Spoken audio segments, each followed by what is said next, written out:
Muito bem. Então, nós pedimos a Deus a sua sabedoria, porque é um assunto que causa muitas dúvidas, na verdade, na cabeça de muitos. Nós declaramos que Deus é soberano, mas não vivemos na prática como se Ele fosse. Tudo por conta do sofrimento e por falta de conhecimento de algumas pessoas a respeito de Deus. Amados, o sofrimento ele faz parte do plano de Deus. Isso é bíblico. E se o sofrimento não fizesse parte do seu plano, com certeza não estaria lá. Mas todos nós sabemos que o sofrimento ele faz parte do plano de Deus, porque o próprio Jesus disse que no mundo nós teríamos o quê? Aflições. Ele não disse que talvez você teria aflição, mas Ele garantiu que você teria aflições. No mundo tereis aflições, mas tende bom ânimo, eu venci o mundo. Jesus disse isso. Então o sofrimento ele faz parte do plano de Deus, e isso não anula o fato de Deus ser bom. O problema é que pela falta de conhecimento bíblico, algumas pessoas dizem que o sofrimento não vem de Deus. Mas se o sofrimento não vem de Deus e não faz parte do seu plano, aí nós entraríamos no chamado dualismo. O que é o dualismo? É atribuir ou admitir que existe um adversário de Deus. E antes que você diga que Deus tem adversário, a Bíblia em nenhum momento mostra isso. Deus não tem adversário. O diabo não é adversário de Deus. A Bíblia fala que o diabo é nosso adversário. Deus não tem adversário. Para que Deus pudesse ter um adversário, esse adversário teria que pelo menos chegar perto do poder de Deus. E a gente sabe que não existe essa possibilidade. Que não há nada nesse universo que se compare ao poder de Deus ou que chegue perto. Porque a própria Bíblia fala que tudo foi criado por Ele, por meio dEle. Deus, e sem Ele nada do que foi feito teria sido feito. Isso nos ensina a atribuir e encarar Deus como verdadeiro soberano. Por que é que eu estou falando isso? Porque a partir desse domingo, começando a partir de hoje, talvez você vai escutar, talvez não, eu tenho certeza, você vai ouvir coisas a respeito de Deus, a respeito da sua soberania, que você não ouviu em lugar algum. Eu garanto para você. Mas é certeza. E o objetivo não é polemizar a coisa, não é trazer confusão à sua mente, mas trazer o conhecimento de Deus, para que você saiba o Deus que você serve. E você não seja apenas mais um que é levado com as massas. Ah, porque eu não gosto desse ponto bíblico, eu não concordo com essa passagem, a divergência naquilo que é lido. Amados, a Bíblia é a palavra de Deus. E se você tem a palavra de Deus completa e revelada, você tem que aceitá-la como palavra de Deus. Ainda que você não entenda alguns pontos, mas é a palavra de Deus.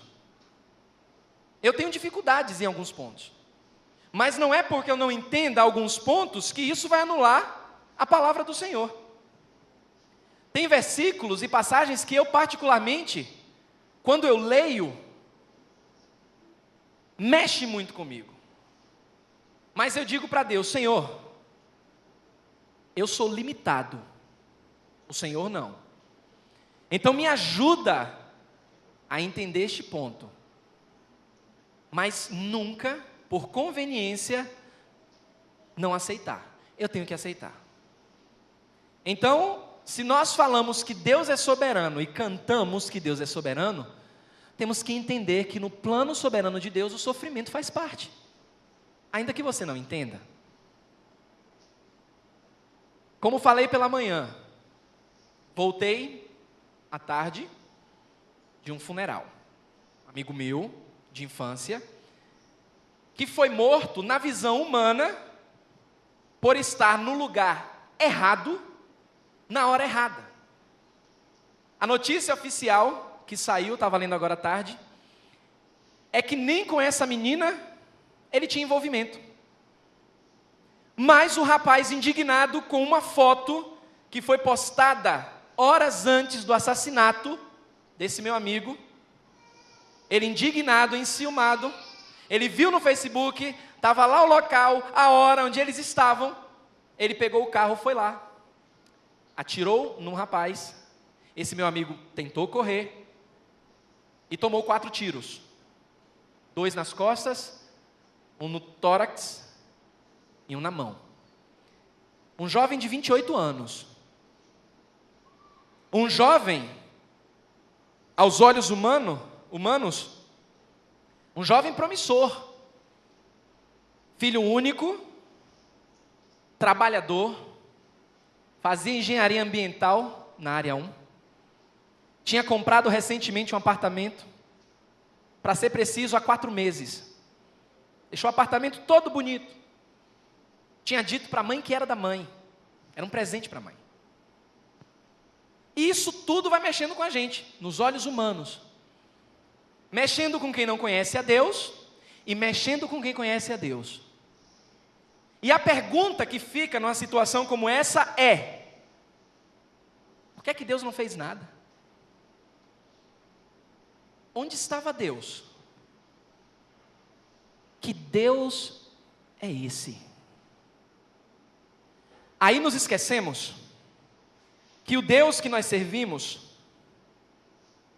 inseriu no seu plano o sofrimento. Tanto que quando lemos Isaías, e você já leu, lá em Isaías 53, falando a respeito do ungido do Senhor, a Bíblia fala de maneira clara que aprove ao Senhor fazê-lo moer o seu próprio filho, e que o próprio Deus veria a recompensa desse sacrifício. Qual doutrina, qual ensinamento mostra um pai entregando o seu próprio e único filho para morrer em favor da humanidade? A Bíblia ensina isso a respeito de Deus. Deus amou ao mundo de tal maneira que Ele deu o seu filho, que Ele matou o seu filho, que Ele entregou o seu filho para ser morto por mim e por você. Mas nós somos tão românticos e acomodados espiritualmente, que lemos o versículo e decoramos, porque Deus amou o mundo de tal maneira que deu o seu filho, como se fosse uma coisa qualquer. O Pai entregou o seu único filho nas mãos de pecadores, por mim e por você, para morrer por mim e por você. E não há ninguém nesse mundo que experimentou tamanho sofrimento, senão Jesus, o Filho de Deus. Amados, isso tem que mudar a nossa perspectiva de como olhamos para Deus.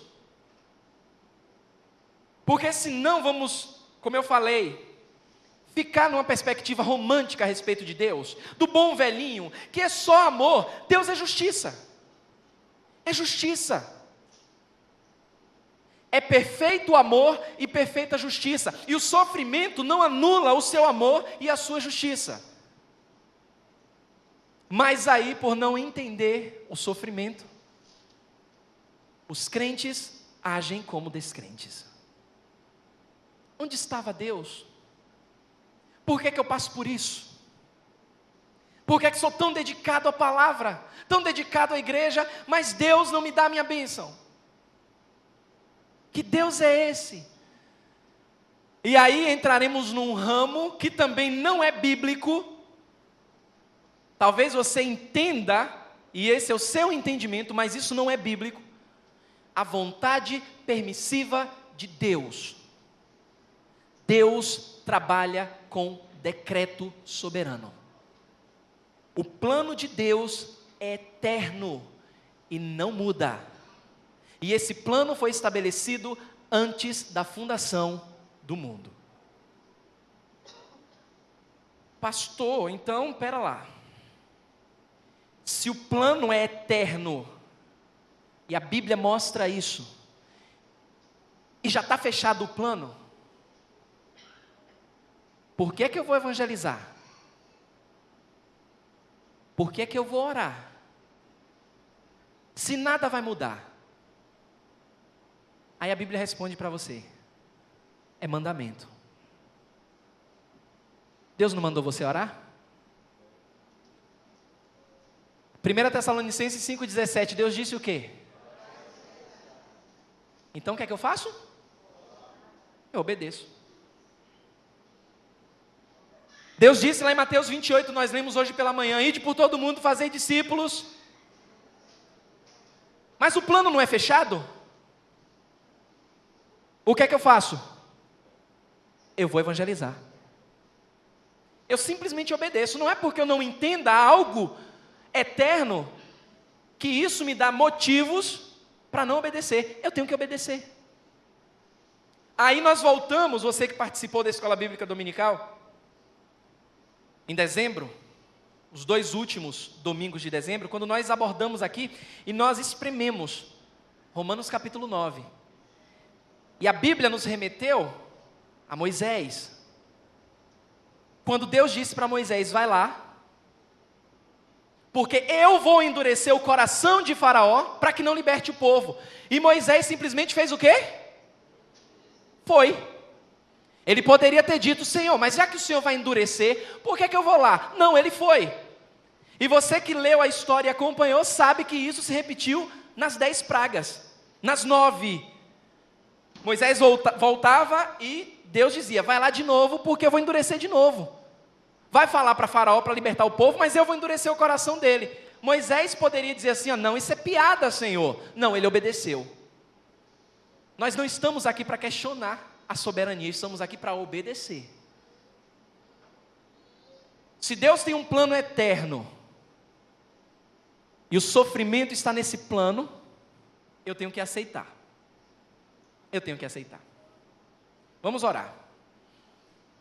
Amado e soberano Deus, mais uma vez, Senhor, bendizemos o Teu santo nome, pois só o Senhor é Deus, só o Senhor é santo, santo, santo. Tem misericórdia de nós, Senhor, porque somos tão pequenos e tão limitados, Senhor. Não conhecemos nada a Teu respeito, Senhor. O que conhecemos não chega ao ideal planejado para nós. Mas graças Te damos, Senhor, porque o Senhor não desiste de nós. E o Senhor nos mostra, nos revela na Tua palavra o quanto o Senhor é soberano e o quanto nós somos pequenos. E nós somos felizes por isso, Senhor.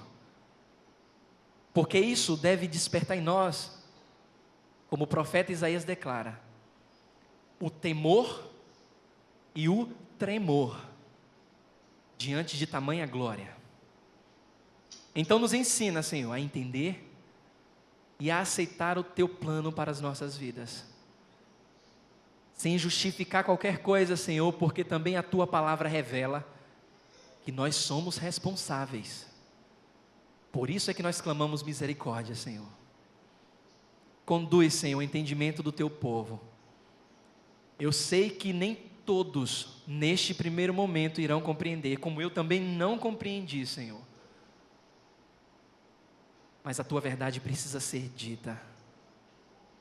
E nós Te pedimos em nome de Jesus, eu Te peço, Senhor, como Teu servo, como anjo desta igreja, Senhor, eu Te peço em nome de Jesus, aqueles que porventura, Pai, não vierem entender, que o Senhor com todo amor e todo consolo, venha preparar esta pessoa, para que entenda, que só o Senhor é Deus, e és o soberano.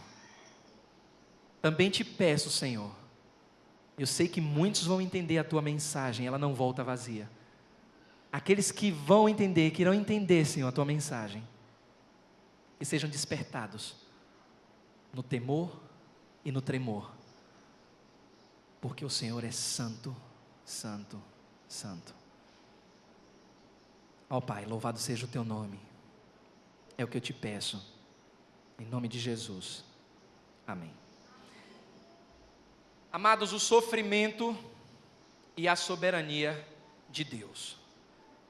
Romanos capítulo 8, versículo 18. A palavra do Senhor, eu gostaria que um dos oficiais, por favor, pudesse deixar menos luz aqui, até para facilitar na gravação. A Bíblia diz em Romanos capítulo 8, versículo 18, Paulo tem essa certeza: porque para mim tenho por certo que os sofrimentos do tempo presente não podem ser comparados com a glória a ser revelada em nós. Amados do Senhor, muitas pessoas têm passado por algum tipo de aflição que faz com que elas percam as esperanças de seguirem nos caminhos do Senhor. Talvez você que esteja aqui nessa noite já pensou em desistir, porque você tem orado, mas o sofrimento parece que insiste em abraçá-lo, em abraçá-la. E você clama com fé, e você se aposta de versículos da palavra que diz: pedi, dá-se-vos-á, buscai e achareis, batei e abri-se-vos-á, mas nada acontece. Então muitos simplesmente perdem as esperanças no Senhor, por conta do sofrimento e por conta de uma mudança pecaminosa de foco. Tiram os olhos do Senhor e exaltam o sofrimento. Talvez o seu sofrimento e as suas lutas estejam te estimulando a isso. A perda da esperança.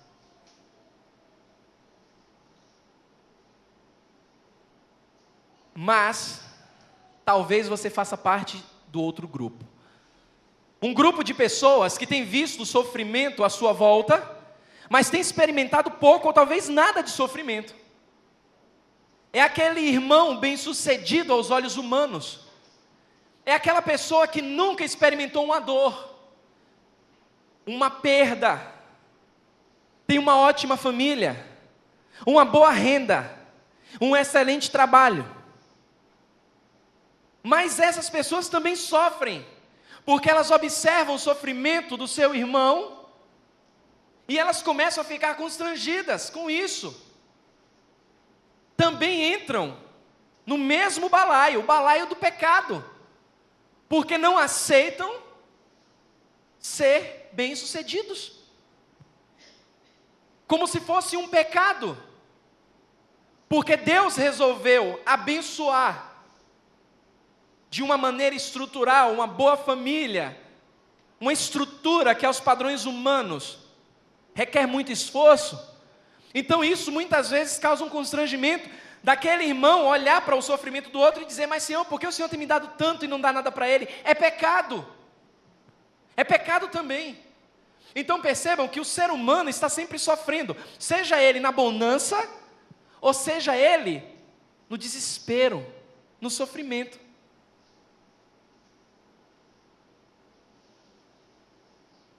Acabam se sentindo culpados, dois lados da moeda. A Bíblia nos fala o que os dois lados, antes de mostrar o versículo, o que os dois lados foram apresentados aqui precisam entender é que Deus é soberano e está no controle de tudo à sua volta. Seja na bonança, ou seja na falta dela. Sendo crente, Deus está no controle de sua vida e está cuidando de você. Deus não faz acepção de pessoas. É porque a nossa visão é deturpada. Aí dizemos: olha como Deus cuida mais do meu irmão do que de mim. Deus está cuidando da mesma forma. E não é por merecimento, porque nenhum de nós merecemos nada. Precisamos entender que Deus é soberano na bonança e também na falta dela. A Bíblia não diz apenas que Deus tem o poder e o direito de governar todas as coisas, mas a Bíblia ensina que Ele governa todas as coisas para os meus propósitos, para os seus, para os propósitos dele. Eu não morrerei enquanto o Senhor não cumprir em mim, não morrerei. Tudo que Ele planejou para mim, tudo que Ele planejou para o meu amigo Tiago. Tiago foi levado na madrugada de sábado, de sexta para sábado, porque os planos de Deus para a vida de Tiago tinham sido cumpridos. Pela manhã eu disse, aliás eu não comentei pela manhã, falei com algumas pessoas. Eu vi uma entrevista de um ex-assassino, ex-traficante, e ele foi indagado da seguinte maneira. Ele é convertido, Deus o converteu. Ele disse assim, o apresentador do programa: mas me diga uma coisa, é muito cômodo para você agora, que é crente, tentar se desculpar de tudo que você fez. Você matou pessoas, você traficava, você tirou vida de pessoas. Aí ele disse: para lá, Danilo, eu não tirei a vida de ninguém, eu só puxava o gatilho. O apresentador dá uma risada irônica e ele diz: não quer dizer que com essa minha resposta, Danilo, eu não sou responsável pelo que eu fiz. Eu sou. Mas eu aprendi na Bíblia que Deus é o autor da vida. Como autor da vida, só Ele tem o direito de dar e de tirar. A Bíblia chama de reaver. Só Deus pode fazer isso. Porque já teve situação de da arma ser nova, eu apertar o gatilho e não sair uma bala. Já teve situações de eu ferir pessoas com vários tiros e essa pessoa não morrer. Então, Danilo, quem dá a vida é Deus, e só Ele pode tirar. Mas eu vou responder. Eu sei que vou responder, mas Deus me deu uma nova vida. Eu comecei a pensar, a refletir, fui nas Escrituras, e é isso aí. Fiquei pensando no meu amigo. Se o plano de Deus fosse que Tiago vivesse mais 2, 3 dias, no momento que o bandido, o assassino foi lá, ele ia apertar o gatilho e não ia sair uma bala. Ou se saísse 15 tiros, Tiago estaria vivo hoje. Porque quem dá a vida e quem tira é Deus. Ele governa sobre todas as coisas, porque Ele é soberano. Deus é soberano. Jó. Como Jó é lembrado? No final no final do livro de Jó, o livro mais antigo da Bíblia, desse conjunto de livros, no capítulo 42, Jó diz o seguinte: bem sei que tudo podes, e o quê? Nenhum, amados, nenhum dos planos de Deus podem ser frustrados. E aqui nós precisamos entender uma coisa: a salvação faz parte do plano de Deus em Jesus. A escolha soberana faz parte do plano de Deus em Cristo Jesus. Jesus disse: Pai, nenhum do que tu me destes se perdeu, exceto o filho da perdição, que foi designado para a perdição. Todo aquele que Deus comprou com seu sangue não vai se perder, porque o plano de Deus não pode ser o quê? Frustrado. Isso derruba por terra uma doutrina que não é bíblica, que diz que a salvação do homem depende única e exclusivamente do homem, por conta do seu livre-arbítrio. Acaba com isso, porque se o plano de Deus, os planos do Senhor não podem ser frustrados, se Deus desse poder ao homem de decidir por sua salvação, os homens frustrariam o plano de Deus, os planos. Porque Deus simplesmente colocou no plano salvar Joãozinho, Mas Joãozinho decide frustrar os planos de Deus. Joãozinho diz para Deus: eu não quero o Senhor.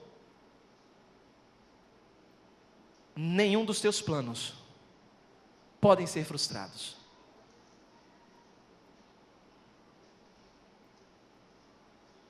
Provérbios 19, 21, a palavra do Senhor diz que muitos propósitos há no coração do homem, mas o desígnio do Senhor permanecerá.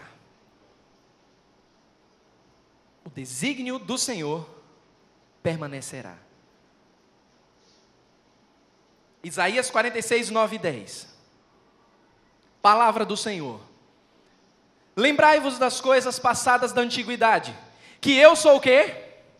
Deus, não há outro, eu sou Deus, e não há outro semelhante a mim, que desde o princípio anuncio o que há de acontecer, e desde a antiguidade as coisas que ainda não sucederam, que digo, o meu conselho permanecerá de pé, farei toda a minha vontade. Esse é o Deus que nós servimos, o Deus que nós devemos temer, o Deus que nós devemos ter pavor, e nós não temos, porque nós pensamos da forma que pensamos, nós agimos da forma que agimos, e não estamos nem aí para Deus, porque nós perdemos o medo do soberano. Cantamos que Deus é soberano, cantamos, tudo entregarei. Você canta aqui na igreja, tudo entregarei, mas você sabe que você não entrega nada, você sabe disso. Quando você é convocado, você não cumpre, você não comparece, e Deus fala com você nessa noite.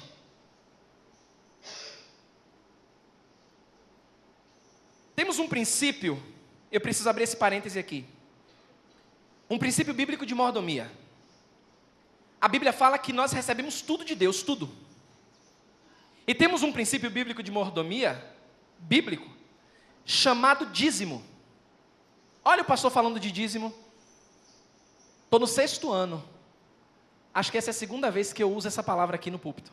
Falar de dízimo. 6º ano de ministério, entrando no 6º ano de ministério. A Bíblia fala que nós roubamos a Deus nos dízimos. Aí vem um cidadão que diz assim, não, mas a questão realmente do dízimo é uma questão voluntária. É uma questão voluntária. A Bíblia fala que Deus ama quem dá com alegria, mas é um princípio eterno. A instituição do dízimo aconteceu antes mesmo da lei. Lembram de um homem chamado Melquisedeque? Que aparece a Abraão? Antes da lei, antes de Moisés. O que é que acontece naquela situação? Ele dá o dízimo de tudo. Aí o que é que nós fazemos? Não, porque realmente as igrejas estão inchando, os pastores estão nadando, pastor nenhum vê meu dízimo, e botam assim nas mensagens, eu prefiro pegar o meu dízimo e ajudar um pobre, ajudar na instituição, mas é um princípio bíblico, e roubamos a Deus nos dízimos. Eu preciso falar isso porque eu tenho acompanhado com a tesouraria que as entradas têm caído. Eu sei que o país não está passando por uma situação boa, mas tem muita gente de queixo em pé que fala a respeito do dízimo, fala a respeito de responsabilidades, mas não contribuem com nada. Mas estão aqui sentados, ar-condicionado, banco macio, 9 projetos missionários, sustento do seu pastor que trabalha aqui de tempo integral. E é bíblico também, aquele que se esforça, que seja merecedor de duplicadas honras, honorários, é bíblico. Mas aí bota o queixo em pé, fala, mas rouba no Senhor nos dízimos.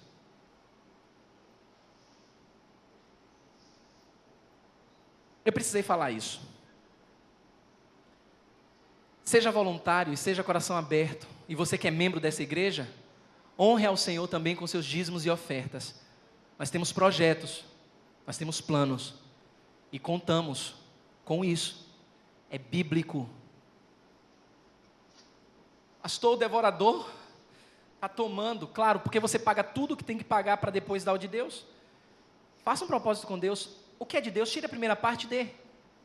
Você vai ver como Deus vai te abençoar. Não é uma troca, uma barganha, não é porque Deus é fiel. Deus é maravilhoso e faz isso. Porque se você for fiel no pouco, Deus te coloca no muito. Talvez você está na situação que você está, porque no pouco, você não está cumprindo. Seja fiel no pouco, e você vai ver o que Deus vai fazer na sua vida. Precisamos melhorar, viu, amados?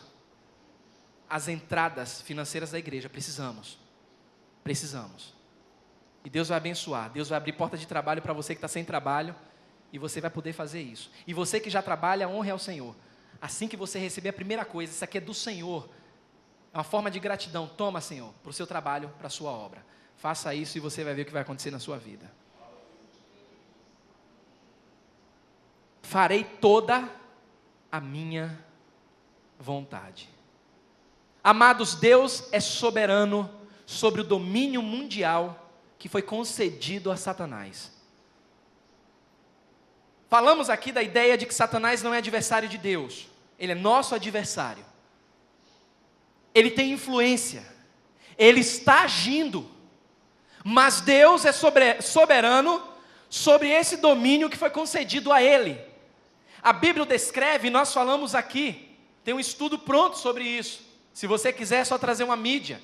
Tem estudo pronto sobre isso, a estratégia de Satanás. Mas mesmo assim, Deus é soberano sobre esse domínio concedido a Satanás.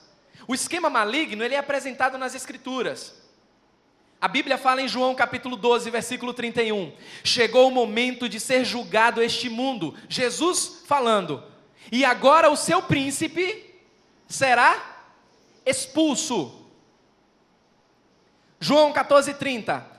Já não falarei muito convosco, porque aí vem o príncipe do mundo, e ele nada tem em mim. 2 Coríntios capítulo 4, versículos 3 e 4. Mas se o nosso evangelho ainda está encoberto, é para os que se perdem que está encoberto, nos quais o Deus desse século, olha, Deus com letra minúscula, não está se referindo ao nosso Deus soberano, mas o Deus, o príncipe deste século, ele fez o quê? Para que não lhes resplandeça a luz do evangelho da glória de Cristo, o qual é a imagem de Deus. E Efésios capítulo 6, versículo 12.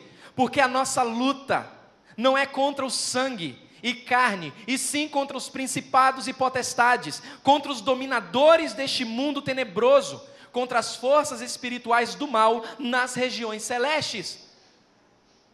A nossa luta descrita aí. Ele é o nosso adversário. Não é o seu irmão, não é o seu parente, é o seu adversário. Mas Satanás. Isso significa, amados, que temos de levá-lo a sério. Quando lemos algo desse tipo. Lucas capítulo 4, versículos de 5 a 7. E Satanás levando Jesus, mostrou-lhe no momento todos os reinos do mundo. Disse-lhe o diabo: dar-te-ei toda esta autoridade e a glória destes reinos, porque ela me foi entregue, e a dou a quem eu quiser. Portanto, se prostrado me adorares, toda será tua. Amados, isso é verdadeiro. Porque se o soberano, o nosso Deus, ele se curvasse em culto a quem quer que seja, esse tal se tornaria o soberano do universo. Mas a alegação de Satanás, dizendo que ele poderia dar a autoridade e a glória dos reinos do mundo, é mentira. A ideia de Satanás era fazer com que o Deus Todo-Poderoso, na pessoa de Jesus, se prostrasse. Aí quem seria o soberano? Mas ele não é soberano. Ele não pode fazer nada sem autorização de Deus.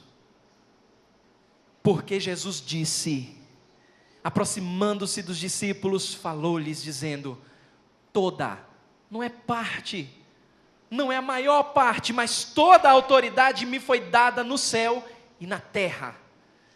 Deus é soberano.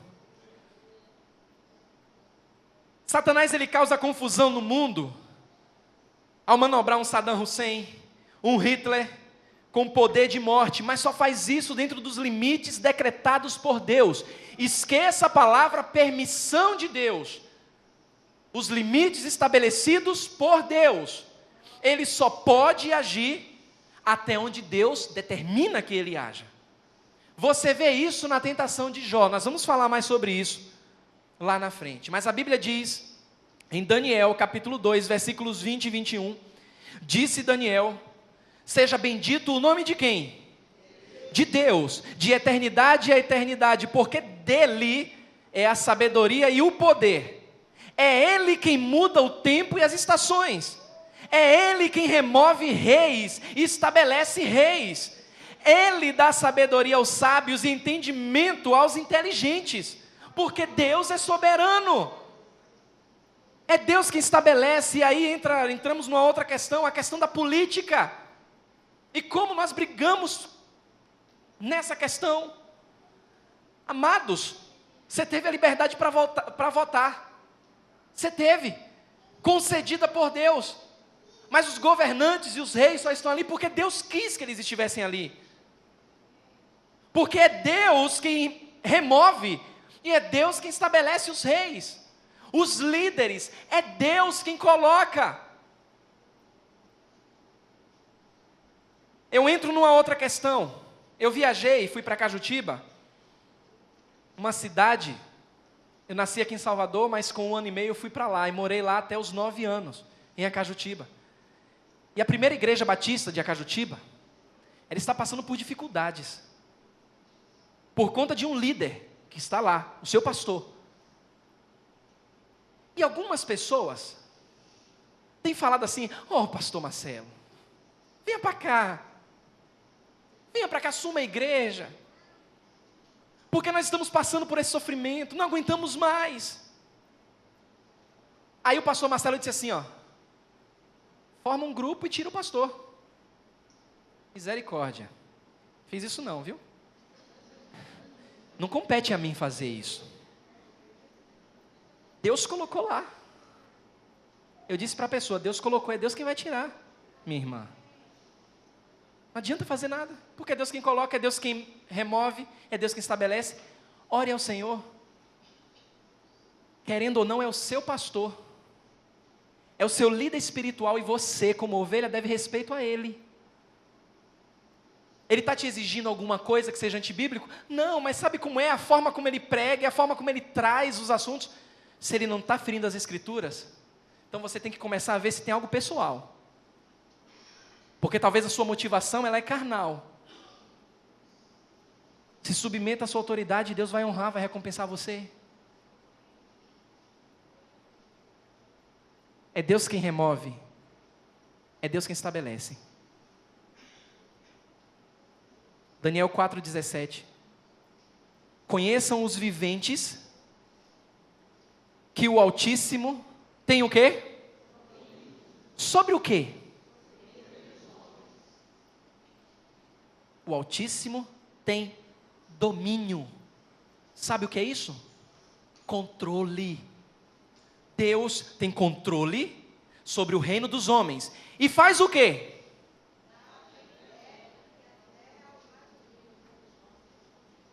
É Deus quem faz. Se Saddam Hussein chegou ao poder, Deus o colocou lá. Se Hitler, que matou mais de 5 milhões de judeus, estava no poder, Deus o colocou lá. Meio louco, não é? Meio estranho. Um Deus que eu aprendi a minha vida inteira de uma forma, e agora estou ouvindo numa outra perspectiva. O nome disso é domínio. Você viu hoje pela manhã, muito sábio e inteligente. Cadê o Ícaro? Muito sábio e inteligente, glória a Deus, filho. Glória a Deus. Aquela ilustração que ele deu aqui, da flor. Você que teve hoje de manhã aqui, você que não teve, perdeu. Mas eu vou te contar. ele desenhou uma flor e colocou um pano em cima e deixou parte da flor aparecendo, parte à vista. E a pessoa que estava sentada não via a flor por inteiro, mas via parte dela. E aí, de repente, quando o Ícaro, ele pergunta, o que é que vocês estão vendo? As pessoas poderiam, eu ouvi até alguém dizer assim, eu estou vendo um ovo. Alguém achou que era um ovo, porque viu uma parte meio arredondada e tal. Mas quando o Ícaro tirou o pano de cima, tinha uma flor desenhada. Isso nos ensina que nós olhamos para o plano de Deus numa perspectiva humana. Quando eu olho para um Saddam Hussein exterminando judeus, quando eu olho para um assassino matando um amigo meu, a minha visão é limitada. Eu estou vendo parte do plano soberano de Deus. Mas eu sei que um dia, na glória, eu verei o plano como ele é. É por isso que eu não posso duvidar. E eu não tenho dificuldade em aceitar que o sofrimento faz parte do plano de Deus. E que é bíblico. Porque Deus é soberano. E se Saddam Hussein fez o que fez, se Hitler fez o que fez, se tantos pais fazem o que fazem com seus filhos, se assassinos jovens como esse tiram vidas de jovens, o que me resta é colocar o joelho no chão e dizer, Senhor, eu não entendo, mas obrigado, meu amigo, mas eu não enxergo o plano como o Senhor vê. Mas obrigado por não me mostrar o seu plano completo. Porque eu penso, amados, Marcelo, eu penso que se eu visse o plano na essência, estando aqui na terra, e se isso fosse possível, eu já teria desviado. Porque Jesus foi o único que sabia de tudo o que ia acontecer com ele. Ele sentia na pele, ele suava sangue, porque ele sabia o que ia acontecer com ele. E ele foi até o final, porque ele sabia que o Pai era soberano. Imagine se Deus diz para você assim, ó, você tem 7 dias de vida, e vai acontecer isso e isso com você, como você não agiria? Aí nós somos tão patéticos, e falamos tanto que Deus é soberano, e numa hora dessas, colocamos por terra tudo que nós construímos, como eu fiz ontem, quando vinha trabalhar aqui na igreja, e quando eu recebi a notícia, e que demorou 3h30 para cair a ficha, para Deus me fazer, dizer que Ele é soberano e que Ele estava no controle. Mas na hora eu pensei tanta besteira, porque vem logo uma desculpa. Olha que desculpa veio para mim, e é uma desculpa. Porque agora eu sou pai, eu sou sensível, se acontecesse isso com meu bebê, eu tenho um filho de 3 anos, eu acho que eu pegaria um cretino desse e esfolava, porque a morte seria pouca para ele. Olha que pensamento. E Deus dizendo, eu estou no controle, rapaz. Eu sou soberano. Então, antes que você saia por aquela porta, e você que não me conhece, diga que esse ensino é herético, eu oro por sua vida, para que você entenda que tudo está no controle de Deus. Tudo, porque Ele é soberano e nada acontece fora dos seus planos, nada. Nenhum dos teus planos podem ser frustrados. Foi duro para mim olhar para aquele caixão e ver o meu amigo sendo enterrado. E pior, ele não era cristão. Eu não vou ver o meu amigo na glória. Cresci com ele, mas não vou ver na glória. Eu vou culpar Deus? Eu vou dizer que é um Deus miserável e injusto, porque não salvou ele? Quem sou eu? Como a Bíblia fala, quem é você, criatura? Você é formado. Quem é você para retrucar comigo? Acaso pode a coisa formada dizer para o seu Criador, por que me fizeste assim? Não podemos, mas somos tão ingratos, somos tão pequenos e brigamos por coisas tão fúteis, e nos esquecemos que Deus é soberano. Só cantamos da boca para fora, falamos quando nos convém, para passar uma santidade falsa, hipócrita, que é o que Isaías fala lá nos primeiros capítulos, porque somos hipócritas, mas não admitimos isso.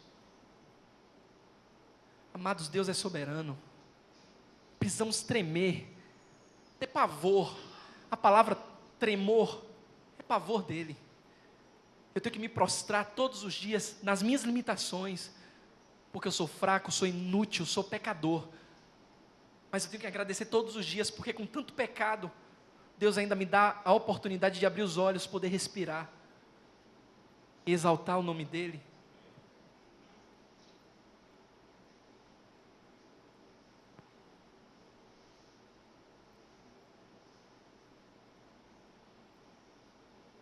Os reis e os governantes só estão onde estão pela vontade de Deus.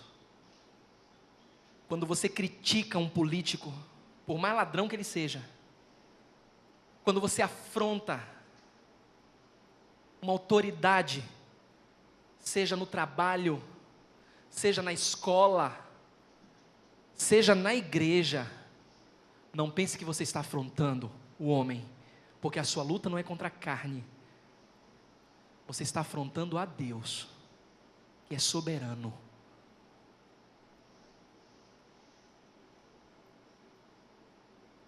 Provérbios 21, versículo 1, como ribeiros de águas, assim é o coração do rei na mão do Senhor.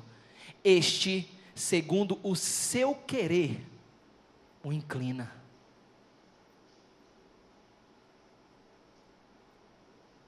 Quando os poderosos acham que podem se rebelar contra Deus e zombar dele, se enganam.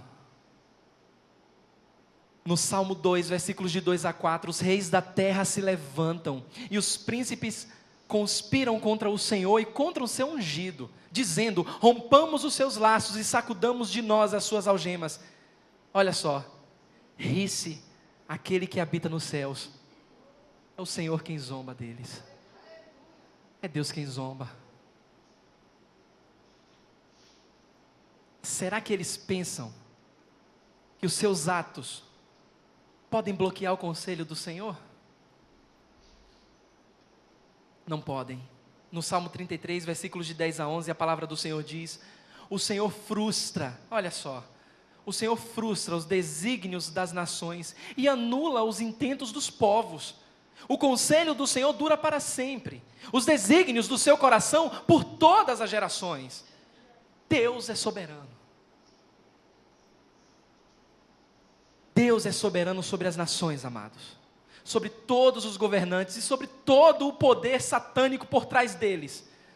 Eles não podem mover sem um decreto divino e nem escapam do seu plano soberano, porque Deus é soberano. Deus é soberano. Deus é soberano sobre os anjos de Satanás, sobre os demônios, espíritos malignos. Satanás tem milhares de servos ao seu dispor. Mateus 8, 28 e 29, diz assim a palavra do Senhor: tendo ele chegado a outra margem, a terra dos Gadarenos, vieram-lhe ao encontro 2 endemoniados, saindo dentre os sepulcros, e a tal ponto furiosos, que ninguém podia passar por aquele caminho. E eis que gritaram: que temos nós contigo, ó filho de Davi? Ó filho de Deus, vieste aqui atormentar-nos antes do tempo? Ora, andava pastando, não longe deles, uma grande manada de porcos. Então os demônios lhe rogavam: se nos expeles, manda-nos para a manada de porcos. Não tem poder satânico que haja fora do plano de Deus. Deus é soberano até sobre a ação de demônios. Deus não está sentado e de repente, opa, aconteceu um endemoniado lá, olha só, vou ter que usar um servo, uma serva para expulsar aquele demônio. De repente, opa, no Uruguai, aconteceu lá mais um caso de endemoniado. Deus está no controle, porque Ele tem controle sobre os demônios. Deus tem controle sobre demônios. Naquela mesma hora, curou Jesus muitos de moléstias e de flagelos, e de espíritos malignos, e deu vista a muitos cegos. Deus tem o controle. Tendo chamado seus 12 discípulos, Mateus 10, versículo 1, deu-lhes Jesus autoridade sobre espíritos imundos, para os expelir e para curar toda sorte de doenças e enfermidades. Existe uma guerra espiritual à nossa volta, onde esses seres demoníacos atuam. Mesmo assim, eles sabem que quem está no controle da situação. ainda que tenham certa liberdade para possuir pessoas sem o Espírito Santo, eles sabem que são limitados. Mateus 8,32, pois ide, ordenou-lhes Jesus, e eles saindo passaram para os porcos, e eis que toda a manada se precipitou o despenhadeiro abaixo, para dentro do mar, e nas águas pereceram.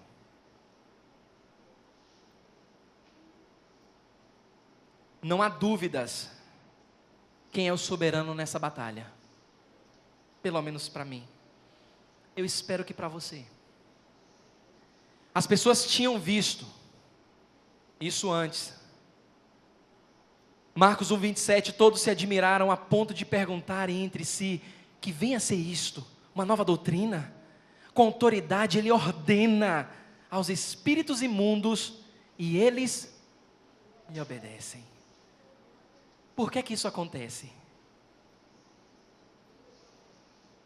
Deus é soberano.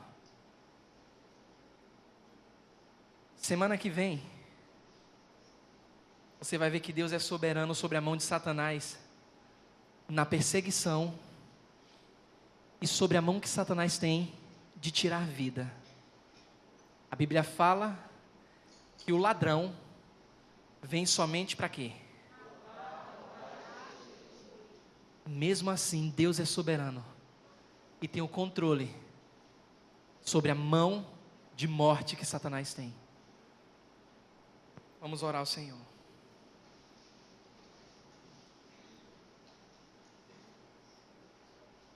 Amado,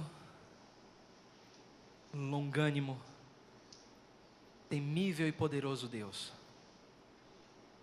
te agradecemos, Senhor, por abrir os nossos olhos, por começar a abrir os nossos olhos, por nos dar uma percepção que talvez nunca tivemos do Senhor, mas que isso, Senhor, nos auxilie na nossa devoção a Ti. Que isso, esse aprendizado, Senhor, venha tornar cada um de nós servos melhores, crentes melhores, que honram, mesmo com muitas lutas e sofrimentos, mas que honram o sacrifício que o Senhor fez por nós naquela cruz. Tem misericórdia de nós, Senhor, porque a Tua palavra também diz que a quem muito é dado, muito será cobrado. Estamos conhecendo o Senhor de uma forma profunda, e o Senhor vai cobrar de nós. Estamos vivendo sim, Senhor, os últimos dias. Toda a verdade tem que ser dita, para que a Tua verdade, tão somente a Tua verdade, venha nos libertar do nosso comodismo. Nosso comodismo no nosso comportamento, nosso comodismo na adoração, mas que venhamos entender que a igreja que o Senhor instituiu neste mundo, ela está aqui para ensinar Teu respeito, e que o Teu povo, mesmo nas lutas e nos sofrimentos, seja um povo forte, um povo que não desiste, um povo que vai até o fim, porque o Senhor nos deixou o exemplo. Muito obrigado, Senhor, por tamanha oportunidade. O Senhor sabe como eu quis, Senhor, no passado, fazer das minhas forças e trazer esse ensino, mas agora é quase que uma realização, Senhor, poder compartilhar das Tuas revelações ao povo que me deixa pastorear. Tem misericórdia da minha vida, Senhor. Preciso da Tua ajuda. E oro a Ti em nome de Jesus. Amém e amém. Que a graça do Senhor Jesus, que o amor de Deus e a comunhão do Espírito Santo esteja com cada um de vós. Amados do Senhor, eu me emociono, porque eu sei o quanto eu preciso crescer no Senhor, e o quanto está sendo difícil trazer esse ensinamento para os amados, porque enquanto eu prego aqui, Deus está falando no meu coração. E eu sei do peso desse conhecimento. Eu sei da mão do Senhor na minha vida. Por isso eu peço aos amados irmãos que estejam orando pela minha vida. Orem mesmo. Porque quando Deus revela muitas coisas, Ele cobra. Ele vai cobrar de mim. E eu sei que eu preciso crescer muito nos caminhos do Senhor. Conto com tuas orações. Vem coisa aí. Vem muita coisa nesse estudo que eu tenho me dedicado a trazer para os amados. Para que os irmãos entendam que Deus é soberano. E que vale a pena seguir neste caminho.